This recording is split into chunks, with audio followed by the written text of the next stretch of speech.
안녕하세요. 영광중학교 3학년 친구들. 오늘은 이제 6.25 전쟁 진도를 나갈 차례죠. 여러분들 교과서 81페이지부터 83페이지에 해당되는 이제 내용입니다.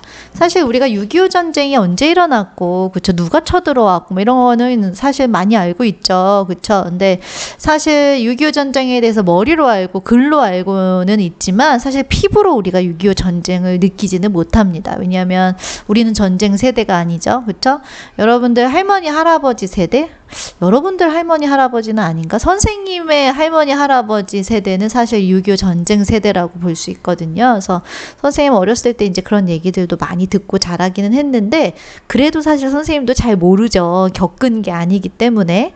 선생님은 오늘 그래서 진도를 어떤 식으로 나가려고 하냐면, 좀 설명을 간단하게 하고, 영상을 활용해서 같이 6.25 전쟁을 좀 살펴보고자 합니다. 이 영상은 되게 오래된 영상이에요. 그래서 화질이 그렇게 좋지는 않은데, 예전에 2005년도에 이제 6.25 이제 기념해서 만들어진 영상인데, 영상의 특징은 그 시대에 찍은 촬영한 영상으로만 만들어진 다큐멘터리였거든요. 그래서 굉장히 우리가 정말 글로만 알고 있던, 그쵸? 얘기로만 들었던 6.25 전쟁을 실제로 볼 수 있는 이제 그런 이제 영상이기 때문에, 정말 저 시대 사람들은 저렇게 살았구나. 전쟁이라고 하는 거는 이런 거구나라고 하는 거를 우리가 조금이나마 피부로 느낄 수 있는 그런 수업이 되었으면 합니다.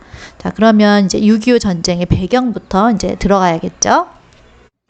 자, 북한이요. 이제 북한 혼자만으로는 사실 6.25 전쟁을 일으킬 수 없는 그런 상황이었죠. 그쵸? 김일성이 소련과 중국을 방문하면서 당시 소련으로부터는 무기를 지원받고, 그 다음에 중국으로부터는 당시 이렇게 만약 미군이 참전하면 우리가 너희들에게 군대를 파병해 줄게. 그래서 두 나라의 이러한 전쟁에 대한 지원을 이제 약속받고, 이제 결국에는 북한이 6월 25일 날 이제 남침을 하게 되는 이제 사건을 일으키게 되는 거죠. 그럼 이때 남한의 상황은 어땠느냐? 계속해서 이제 미 군정 시기였고, 그러다가 이제 대한민국 정부가 수립이 되었는데, 당시 미국이 1949년 6월이죠. 그래서 대한민국 정부가 수립되고 약 1년 정도 뒤에 약 500명만의 고문단을 남긴 채 이제 미군이 철수를 이제 우리나라에서 하게 됩니다. 그래서 이렇게 미군이 이제 철수를 하게 되면서 공백 상태가 되는 이런 상황에서 당시 북한은 전쟁을 일으킨 거고요. 또 그때 미국이 에치슨 선언이라고 하는 것을 하는데요. 태평양 지역의 방위선을 가리키는 겁니다. 자, 여기 지금 여기는 이제 알래스카죠. 미국 땅이죠. 그쵸? 그래서 태평양을 가로지른 이 선이 이제 에치슨 선이라고 볼 수 있는데, 여기에서 대한민국이 빠져 있습니다. 그래서 일본과 필리핀에서 이렇게 인도네시아를 이렇게 포함하고 있지만, 우리나라는 그 뒤에 라인으로 밀려서 이제 에치슨 라인에 들어있지 않기 때문에 우리나라에 어떤 사건이 발생했을 때 미국이 직접적으로 개입하지 않겠다. 그러니까 이 라인에 있는 애들만 개입하겠다. 뭐 이런 얘기이기 때문에, 그러면 그것을 해석하면 그러면 대한민국에서 무슨 일이 일어나도 미국이 개입하지 않겠다는 소리구나 라는 것을 의미하는 것이 에치슨 라인이다 라고 이제 북한은 인식했던 거겠죠. 그래서 아무튼 이러한 남한의 상황, 또 북한의 상황 속에서 결국에는 북한의 남침으로 전쟁이 이제 시작이 되게 됩니다. 근데 기습 남침이었기 때문에 우리가 3일 만에, 그죠? 서울이 점령이 되고요. 이때 이승만은 남들보다 정말 발빠르게 당시 대전으로 이제 피난을 가게 되고, 근데 이때 피난을 갈 때 아무한테도 알리지 않고 혼자 갔대요. 그래서 무슨 약간 세월호의 선장처럼 국민들한테는 안전해요. 우리가 지켜낼 것입니다라는 이제 방송을 하면서 본인은 이제 혼자 피난을 가는 이런 모양새를 띄었던 것이 이때의 우리나라 지도자의 모습이었는데요. 아무튼 3일 만에 서울이 점령되고, 지금 여기 때문에 안 보이는데 여기 낙동강이죠. 선생님 예전에 지리 설명하면서 여기 있는 강이 낙동강이잖아요. 우리나라의 어떻게 보면 특이하게 위아래로 흐르는 강이라고 선생님이 얘기했었는데, 이 낙동강까지 북한이 밀고 내려오면서 이제 완전히 낙동강 전선 여기만 남은 상태로 이제 당시 북한군이 전승을 거두면서 이제 밀고 내려오는 그런 모양새를 띠게 되었다라고 볼 수 있습니다. 그리고 다음 페이지로 넘어가서. 자, 그러는 가운데 굉장히 발빠르게요. 유엔군이 이제 우리에게 군을 파견을 하게 돼요. 그래서 16개의 나라가 당시 우리나라에 이제 군대를 이제 파병을 하게 되는데요. 그래서 파병을 해서 당시 이제 계속해서 북한과 전투를 벌여 나가게 되는 가운데 이 낙동강 전선이 이제 더 이상 여기서 이제 진격할 수 없는 그런 상황에 처하게 되자 당시 이제 메가더 장군이 인천으로 상륙하는 작전. 그래서 허리를 찌르는 작전. 그래서 위에서 아래로 내려오고 또 여기서도 치고 올라가면서 북한군에게 타격을 입히는 이러한 작전이 결국엔 성공을 하게 되면서 서울을 다시 되찾고 압록강이죠. 여러분들 여기 백두산이고 여기 흐르는 강이 압록강이잖아요. 압록강을 이제 바라보는 데까지 북진을 하는데 성공을 하게 되죠. 그래서 이제 당시 우리나라 사람들은 이제 전쟁이 끝나는구나. 우리가 이제 다 이겼구나. 이렇게 생각하는 찰나에 또 다른 전세가 역전되는 그런 일들이 일어나게 되죠. 그래서 우선은 영상을요, 선생님이 먼저 보여주고, 영상 보고 나서 또 선생님이 설명 이어나가도록 하겠습니다. 그날 진짜로 무슨 일이 일어난 거지? 그날 서울 사람들은 멀리서 들려오는 포성을 대수롭지 않게 여겼다. 그러나 그것이 전쟁의 시작이었다. 그날 새벽 4시 40분, 38선을 넘은 북한군은 탱크를 앞세우고 일제히 남하하고 있었다. 사람들은 그것이 그동안 38선에서 자주 있었던 사소한 충돌 같은 거련히 했고 신문과 방송도 동요하지 말 것을 당부했다.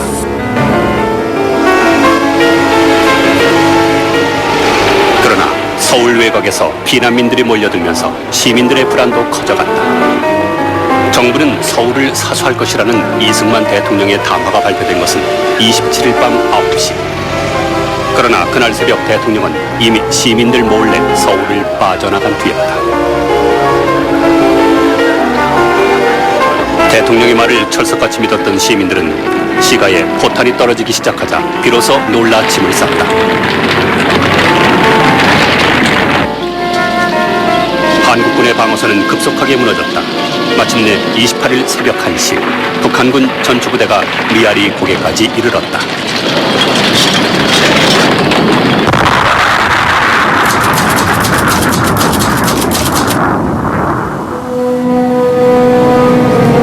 그날 새벽 2시 28분 한국군은 다급하게 한강다리를 폭파했다.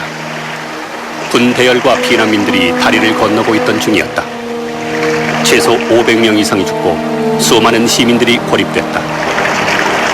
다리가 끊기기 전에 한강을 건너간 사람은 서울 시민 145만여 명 가운데 40만 명에 불과했다.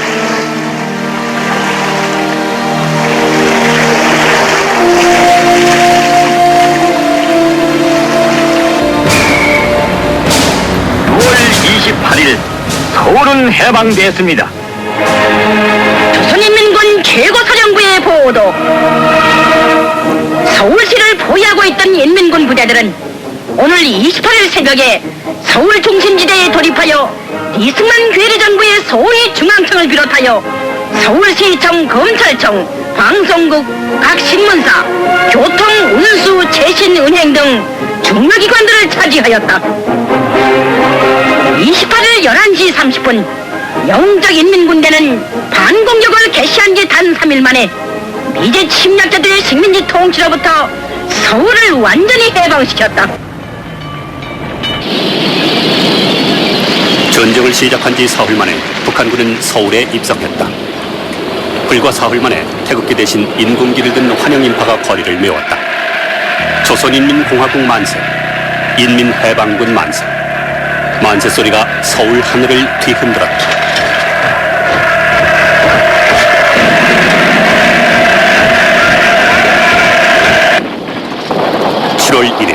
유엔군이 참전했으나 전황을 바꿀 수는 없었다. 한국군과 미군은 후퇴에 후퇴를 거듭하며 계속 남쪽으로 밀려 내려갔다.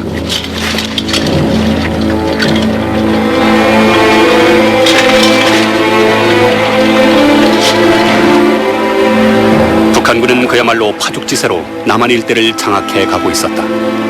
그와 함께 후퇴하는 한국군을 따라가는 피난민 대열도 줄을 이었다.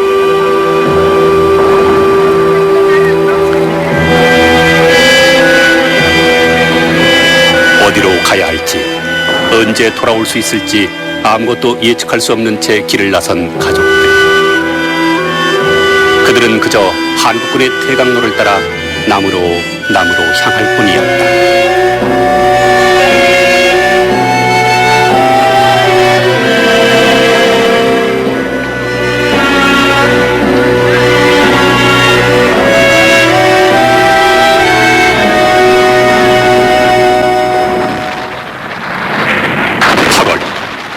전쟁이 시작된 지 한 달여 만에 전선은 낙동강까지 내려와 있었다.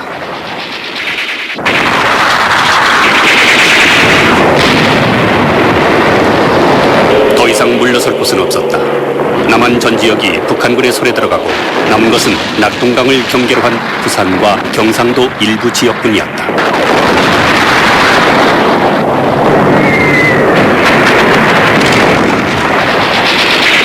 낙동강이 최후의 방어선이었다. 8월의 불볕 더위 아래 한치의 땅을 두고 뺏고 빼앗기는 혈전이 계속되고 있었다. 그 무렵 서울에 남아있었던 100만의 시민들은 또 전혀 다른 세상을 살아가고 있었다. 서울은 이제 인민공화국의 일부였다.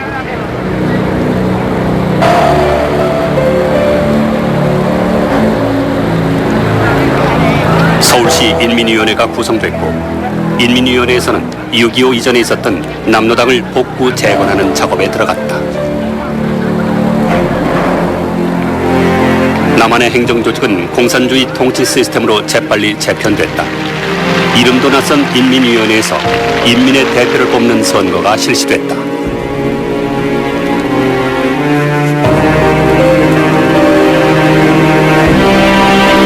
토지개혁의 실시와 더불어 수확량의 25%를 세금으로 내라는 현물세 제도가 발표됐다. 반동군자로 지목된 사람들이 연일 잡혀갔고 그들 중 상당수는 인민재판에 붙여졌다. 엄격한 법적 절차도 없이 군중 속의 누군가가 죽여라 소리치는 것만으로 즉결 처형이 이루어졌다.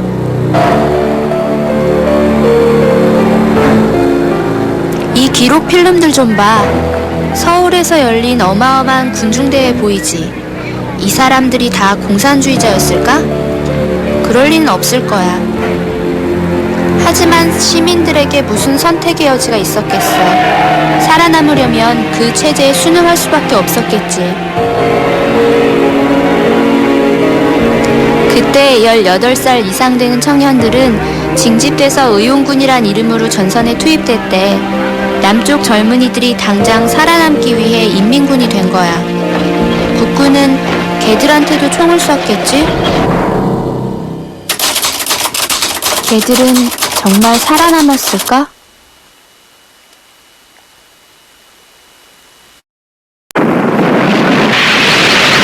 (9월 15일) 유엔군은 총반격에 나섰다. 인천 상륙작전의 D-Day였다. 총사령관 메가다가 지켜보는 가운데 집중 포격이 퍼부어졌다.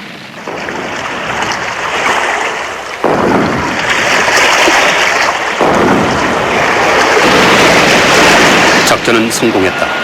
작전 개시 하루 만에 북한군의 저항을 완전히 분수하고 유엔군은 인천에 진입했다.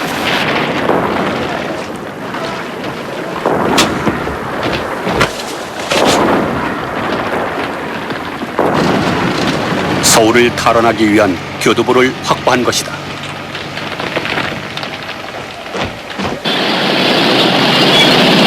낙동강 전선에서도 전세가 역전됐다. 한국군과 유엔군은 낙동강을 건너 일로 북상하기 시작했다.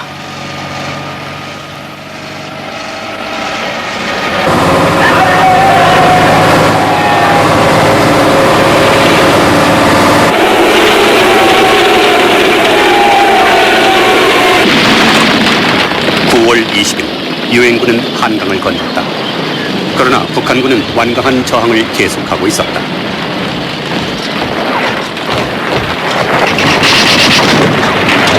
(9월 25일) 마포 일대에서 시작된 시가전은 점점 시가 중심부로 조여들었다.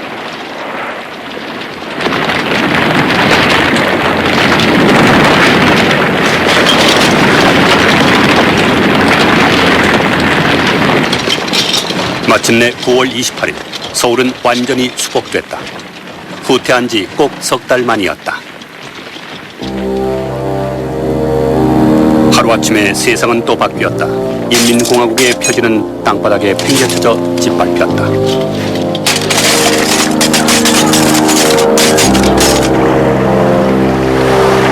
피난 갔던 사람들도 속속 돌아오기 시작했다.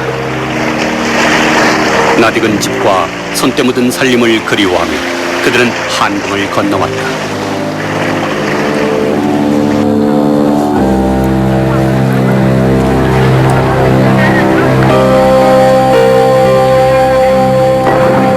그러나 서울은 그들의 기억 속에 있는 그 모습이 아니었다. 서울은 폐허로 변해 있었다. 불타고 파괴된 터전에서 시민들은 새로운 삶을 일구어야 했다.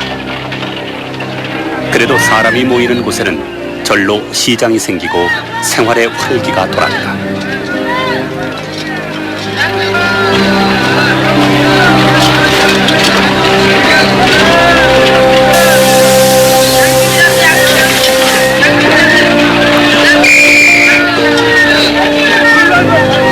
비참한 전쟁의 잔해 위에서도 삶은 계속되는 법이었다.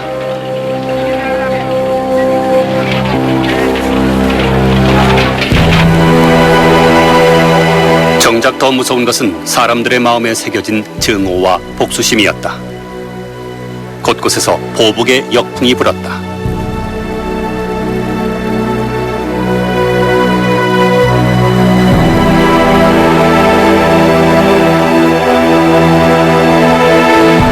저놈 빨갱이라고 지목당하는 것만으로 무고한 사람도 생명을 위협받았다. 정부가 나서서 11월까지 총 56만여 명에 달하는 부역자를 검거했다. 일찌감치 서울을 떠난 도강파는 개선 장군처럼 당당했고 서울에 남겨져 갖은 고생을 한 잔류파, 일반 시민들은 부역자라는 의혹을 받으며 검증을 통과해야 했다.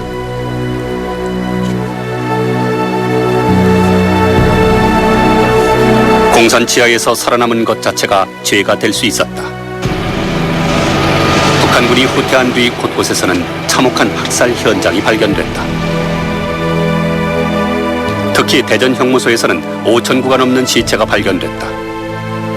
퇴각 직전 북한군이 민간인과 국군 포로들을 총살한 것으로 추정됐다.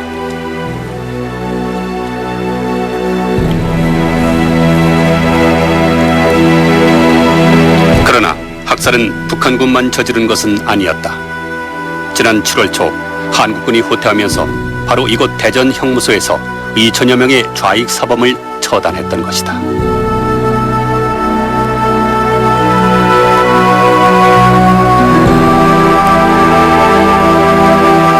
인간이 어떤 지옥을 만들 수 있는가? 수많은 죽음들은 바로 그 사실을 증언하고 있다.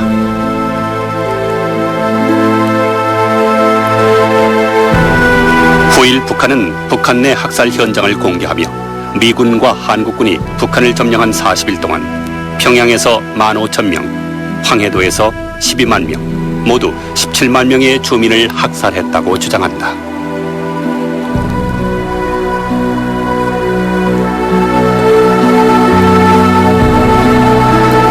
특히 황해도 신천군에서는 군 인구의 약 4분의 1인 3만 5천 명이 죽임을 당했다고 한다.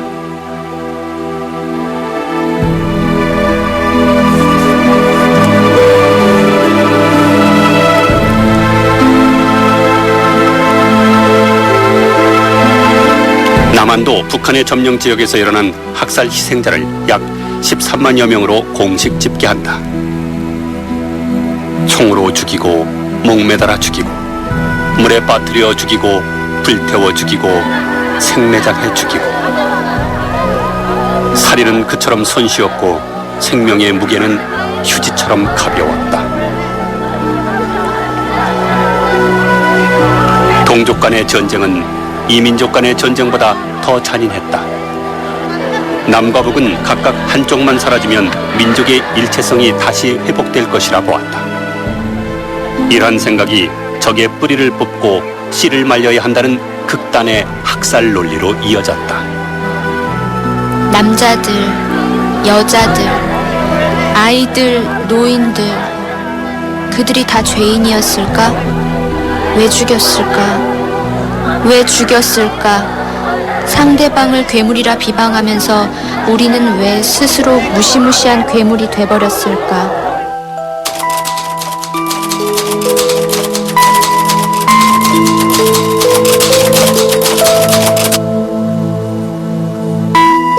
자, 여러분들 영상 잘 보셨나요? 흔히 6.25를 동족 상잔의 비극이다, 이제 이렇게 얘기를 하는데, 왜 그렇게 얘기하는지 영상을 보니까 좀 더 잘 이해가 되지 않나요? 그죠? 참, 그 이념이 뭔지, 체제가 뭔지에 따라서 정말 같은 민족인데, 그쵸? 이렇게 죽고 죽이는 사륙전을 벌였던 전쟁이 이제 6.25라고 볼 수 있는데요. 지금 좀 전에서 보면 이제 인천 상륙작전까지 이제 나오게 되죠. 그래서 인천 상륙작전을 하게 되면서 이제 전세가 역전이 됐는데, 또다시 전세가 역전이 되게 되는 이유는 당시 중국군이 그저 약속했던 대로 참전을 하게 됩니다. 그래서 중국군이 참전을 하게 되면서 우리나라 군과 유엔군이 다시금 이제 여기서 이제 밀려 내려오게 되면서 또다시 서울을 뺏기게 되는 일사후퇴가 나타나게 돼요. 그리고 이때 여기서 흥남이라고 하는 이 부두에서 당시 우리나라의 우리나라와 유엔군이 한 10만 명이 고립되게 되는 그런 이제 일이 생기게 됩니다. 그래서 이제 흥남에서 철수작전을 통해서 배를 타고, 그죠? 철수작전에 성공하는 그런 모습들도 영상에 나오게 돼요. 나중에 보세요. 그래서 결국에는 전열을 다시 정비한 다음에 서울을 되찾고 나서는 이 38도선 중심으로 해서 계속해서 끊임없는 공방전이 벌어지게 됩니다. 그동안 우리는 이제 드디어 두 나라 간에 이제 휴전 협정을 이제 하려고 하는데요.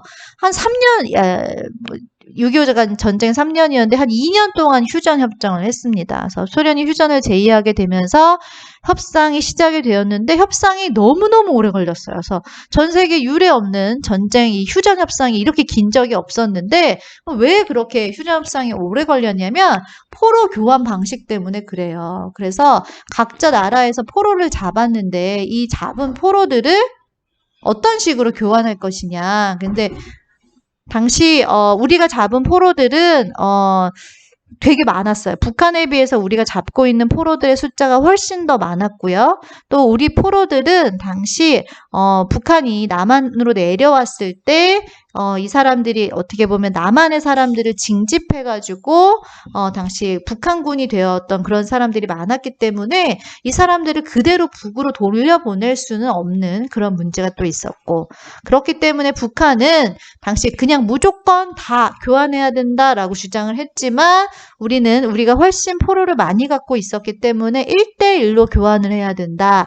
그 다음에 포로들에게 의사를 물어봐서 그들이 어느 쪽으로 가고 싶은지 선택권을 줘야 된다라는 식으로 서로의 이러한 입장차가 달랐기 때문에 굉장히 휴전 협상에 있어서 오래 걸리게 됩니다. 그러다가 이제 결국에는 2년 정도 후에 휴전 협상이 체결돼요. 1953년 7월 27일 날 휴전 협상이 체결이 되게 되면서 결국에 우리는 또다시 남과 북이 아주 전쟁의 아주 깊은 상처만을 남긴 채 휴전 상태에 돌입하게 되는 것이 이제 오늘날까지 이어지게 되는 그런 모습입니다. 자, 선생님이 계속해서 보여줄 영상에는요, 전쟁이 어떻게 흘러가고 뭐 어떤 식으로 진행이 되었다라고 하는 그런 내용도 들어가 있지만 실제로 그 시대에 살았던 사람들이 어떤 삶을 살았는지에 대한 내용들도 굉장히 많이 들어가 있거든요. 그래서 여러분들 그 국제시장이라고 하는 영화가 있었어요. 되게 흥행이 됐었던 영화인데 그 국제시장의 그 초입 부분에 보면 흥남부두에서 철수하는 주인공의 모습, 근데 거기서 동생을 잃어버리고 결국에 이 흥남부두에서 철수에 성공하는 그 주인공이 이 부산에 와가지고 부산 국제시장에서 결국에는 이제 시장을 운영하는 이제 그런 이제 주인공의 모습으로 나오는데요. 그런 영상도 뒤에 그 선생님 보여주는 영상에 들어가 있거든요. 그래서 여러분들 한번 피부로 느끼는 6.25 한번 같이 보고 생각해보는 시간이 되었으면 좋겠습니다. 선생님 오늘 엔딩은 따로 안 할 거거든요. 영상 끝까지 잘 보고 오늘 수업 마무리하도록 하겠습니다. 오늘 영상이 좀 길죠? 그쵸? 수고 많았습니다. 10월 26일 한국군은 국경인 압록강에 도달한다. 마침내 전쟁도 끝이 보이는 듯했다.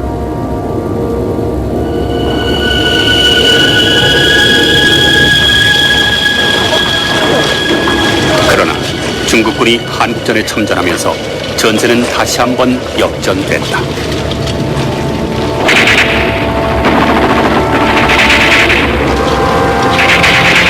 중국군은 유엔군이 지금까지 싸웠던 적과는 전혀 다른 군대였다.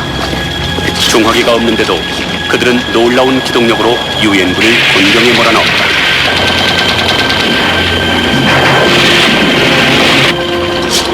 유엔군은 중국군에 밀려 후퇴하기 시작했다. 12월 5일 유엔군은 평양에서 철수했다. 철수하는 한국군과 유엔군을 따라 50만에 이르는 북한 주민들이 남으로 이동했다.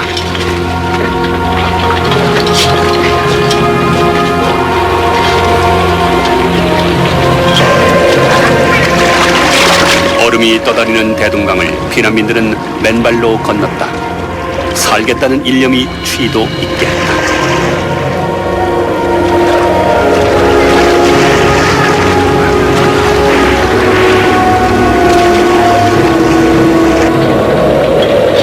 흥남에는 한국군과 유엔군을 합쳐 10만 명이 넘는 병력이 집결하고 있었다.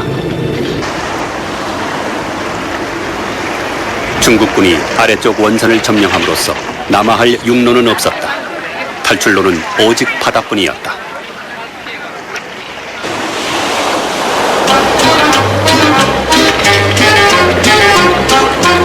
구두를 가득 메운 피난민들은 아무런 기약도 없이 대책도 없이 오직 기다리고 있을 뿐이었다.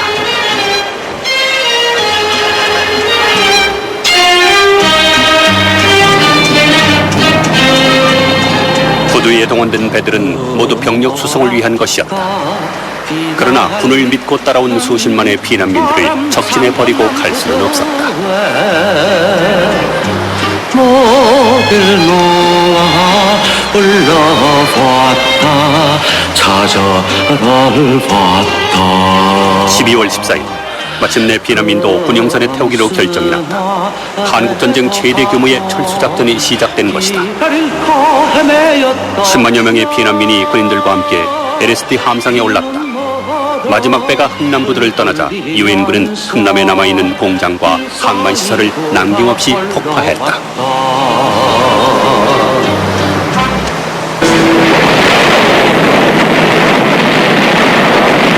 그날은 12월 24일 크리스마스 이브였다. 같은 날 서울에서는 정부가 시민들에게 대피령을 내렸다. 이른바 일사후퇴가 시작됐다.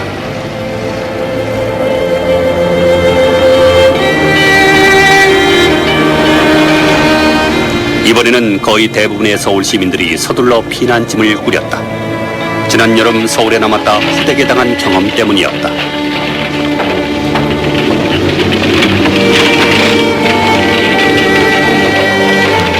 (12월) 말까지 80만이 넘는 사람들이 빠져나가고 서울은 유령 도시처럼 텅 비었다. 피난민들은 기차역으로 몰려들었다. 기차를 기다리는 사람들로 역군에는 마치 난민초를 방불케 했다. 기차가 와도 누구나 기차를 탈 수 있는 것은 아니었다. 지붕이든 난간이든 어디든 기차에 매달릴 수만 있으면 유행이었다.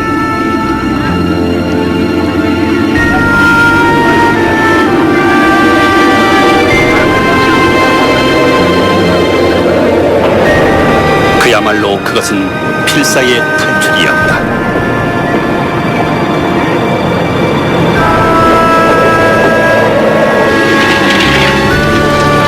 기차를 타지 못한 사람들은 얼어붙은 한강을 건너 걸어가야만 했다.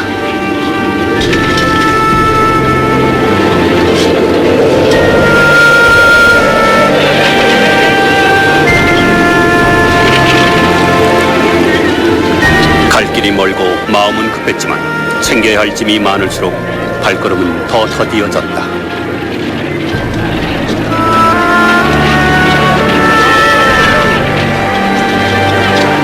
행렬은 무작정 남쪽으로 이어졌다. 그 행렬 속에서 집집마다 가장 소중하게 둘러싼 재산 목록 1호는 아이들이었다. 손수레마다 영하의 추위에 바람들까 이불깃으로 꽁꽁 여민 아이들 얼굴이 묻혀 있었다.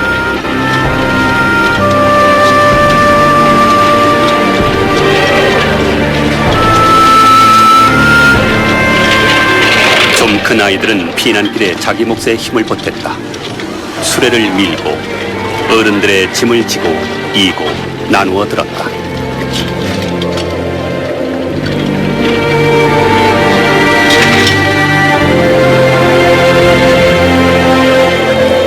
그러나 수많은 아이들은 또 이 길에서 부모를 잃어버렸다.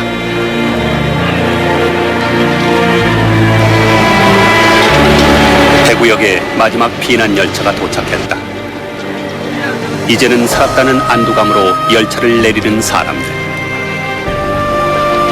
이곳에서는 전혀 다른 삶이 그들을 기다리고 있었다.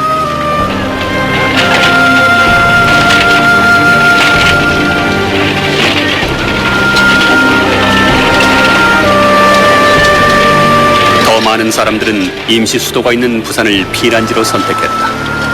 27만이던 부산 인구가 일사후퇴 이후 100만으로 늘어났다. 그때 그 수많은 피난민들이 먹고 사느라 좌판 놓고 장사하던 곳, 그곳이 지금 여기 국제시장이 되었대.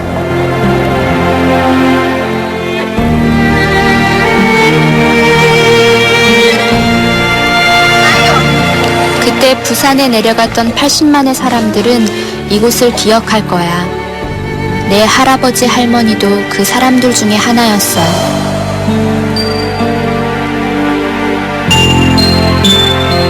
전쟁은 나하고 상관없는 줄 알았는데 그 피난살이 때문에 내 아버지의 고향은 부산이 되었어.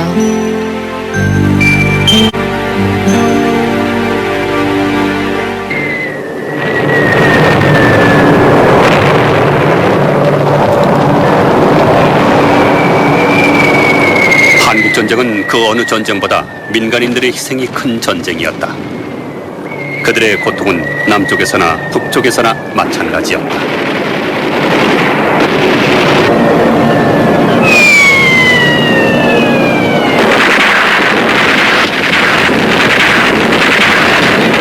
전쟁 동안 북한에는 1평방킬로미터당 18개의 폭탄이 퍼부어졌다. 그것은 말 그대로 퍼부어졌다고 할 만한 것이었다. 미국 측 통계는 63만 5천 톤의 폭탄과 3만 2,557톤의 네이팜탄이 투하됐다고 전한다. 결과적으로 북한 전 인구의 3분의 1이 죽거나 다쳤다.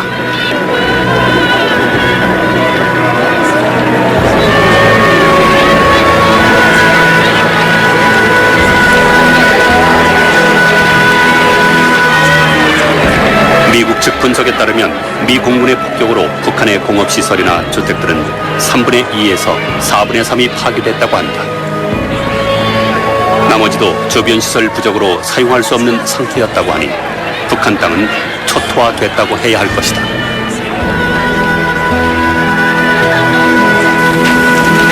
전쟁 동안 북한의 민간인들은 원시적 혈거 생활로 돌아갔다. 공습을 피해 동굴에서 살거나 지하로 들어간 것이다.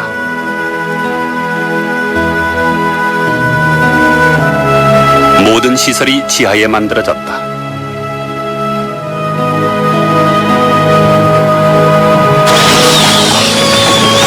중요한 군수 공장들도 지하에서 가동됐다. 전선에 나가지 않은 모든 민간인들은 전쟁 지원 활동을 해야만 했다. 학생들도 책을 읽는 대신 실탄을 생산해야 했다.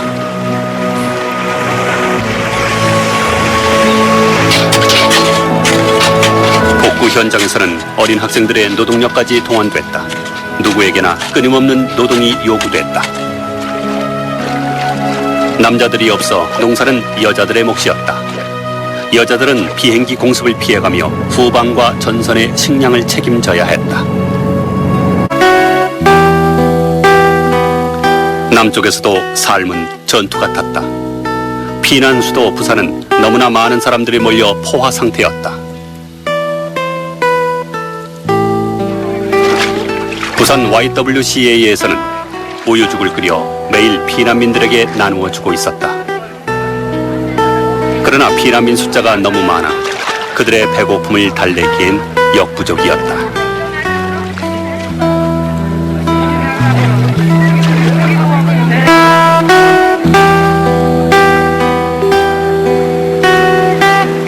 부산시에는 몇 개의 피난민 수용소가 있었으나 그 수용 인구는 7만에 불과했다. 거리를 떠도는 수십만의 피난민들은 어디나 한 뼘의 여유라도 있으면 눈 깜짝할 사이에 자리를 잡고 들어섰다.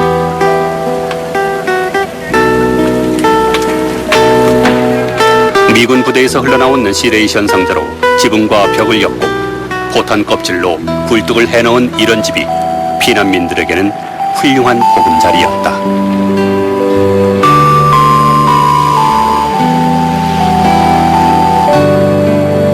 이런 집들이 일사후퇴 후 일주일 사이 영주동 산비탈을 발 디딜 틈도 없이 메워버렸다.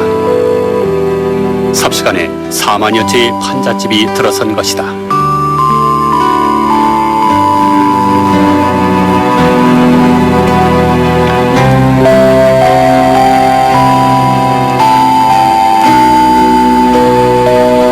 부산에는 몸 누일 공간만 부족한 것이 아니었다. 먹을 물조차 부족했다. 물 한 바가지 얻기 위해 종이를 기다리기도 했다.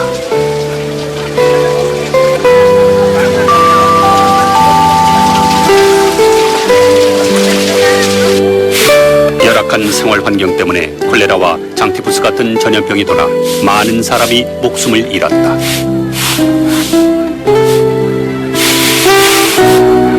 그 와중에 전염병 예방 접종을 2번씩 해서 오히려 호되게 병을 앓는 사람들도 있었다.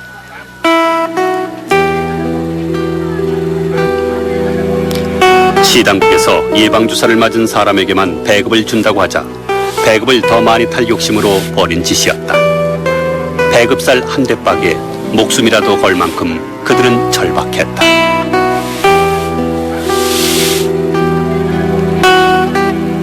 배급은 당시 사람들에게 생명줄과 같았다.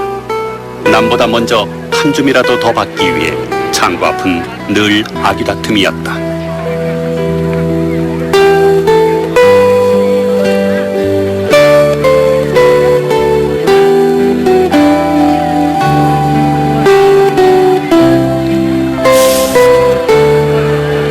그들을 지배하고 있는 것, 그것은 원초적 생존의 본능일 뿐이었다.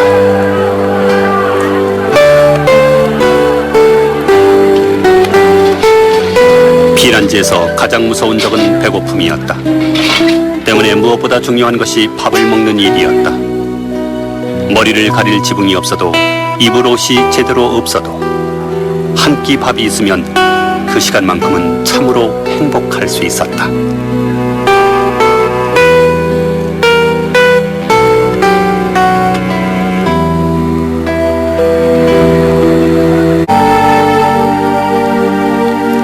그러나 그 누구보다 가장 큰 희생자는 고아들이었다.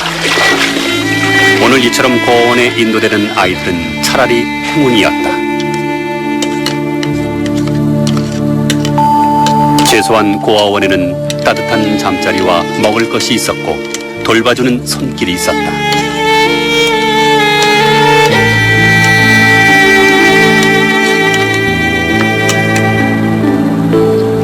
그러나 고아원에 수용되는 아이들보다 거리를 떠도는 아이들이 훨씬 더 많았을 거야. 한국전쟁은 10만의 전쟁고아를 낳았다는데 이 아이들 중 상당수는 전쟁이 끝나기도 전에 얼어 죽거나 굶어 죽거나 병들어 죽게 되겠지. 괴롭다고 말도 못하고 어른들한테 따지지도 못하고 그냥 울기만 하다가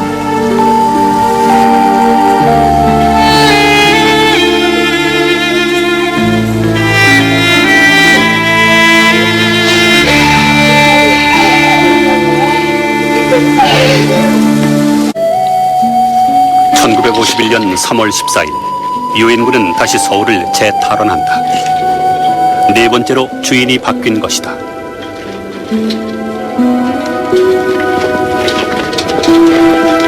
서울이 너무나 철저히 파괴된 탓에 북한군도 3월 상순부터 서울을 비워두고 있었다.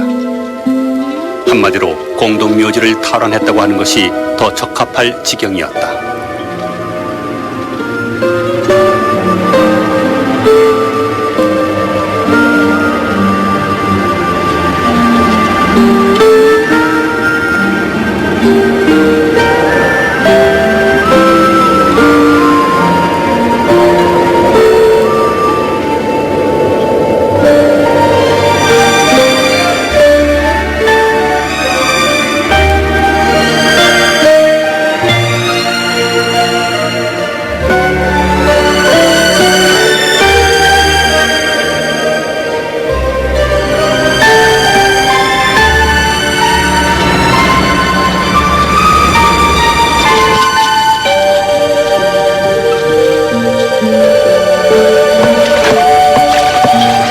그 서울에도 사람은 살고 있었다. 미처 떠나지 못할 사정이 있어 서울에 남았던 13만여 명의 시민들이었다.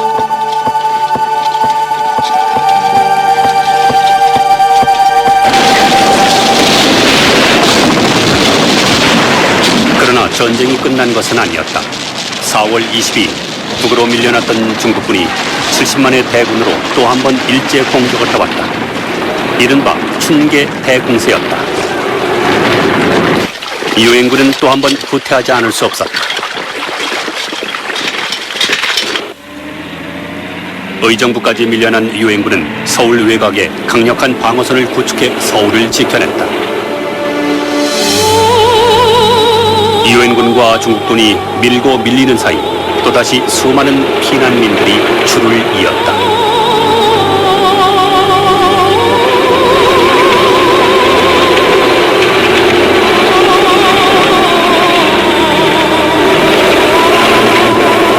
전쟁에서 세 번째 피난 행렬이었다. 전선이 올라갔다 내려갔다 한다고 해서 툭질 전쟁이라 불리운 한국 전쟁. 그런 툭질 전쟁에서는 몇 번씩 피난짐을 풀었다 쌀 수밖에 없었다.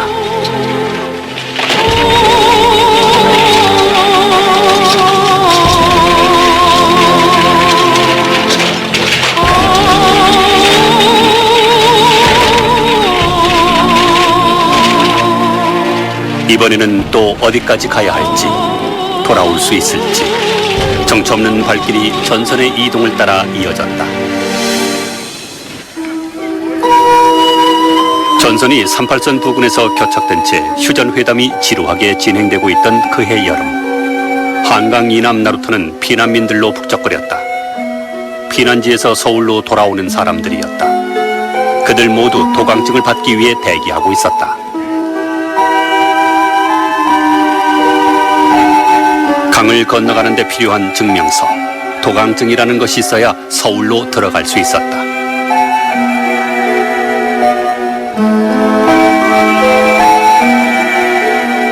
그러나 아직 전시 상황이라 도강증을 얻는 일은 쉽지가 않았다. 며칠이고 나루터에서 기다리고 있는 사람들도 많았다.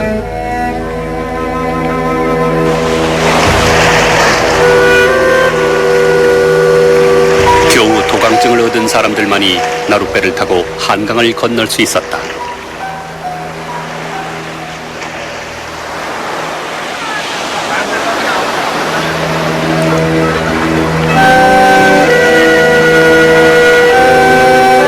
빈손으로 갔다 빈손으로 돌아오는 길. 그래도 집으로 돌아가는 길은 설레는 길이었다. 사람들은 전쟁이 곧 끝날 것이라는 기대를 안고 서울로 향했다.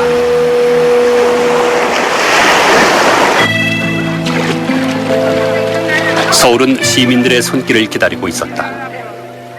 전란의 상처를 씻어내고 폐허 속에서 새롭게 출발하지 않으면 안 된다.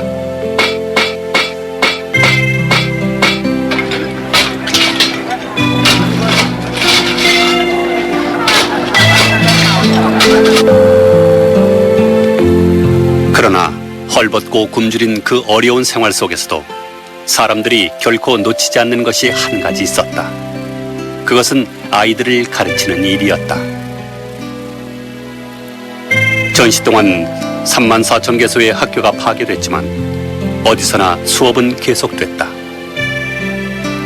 산속에서, 냇가에서, 정거장에서, 약탈당한 건물 안에서, 천막 속에서, 묘지에서. 그것이 희망이었다.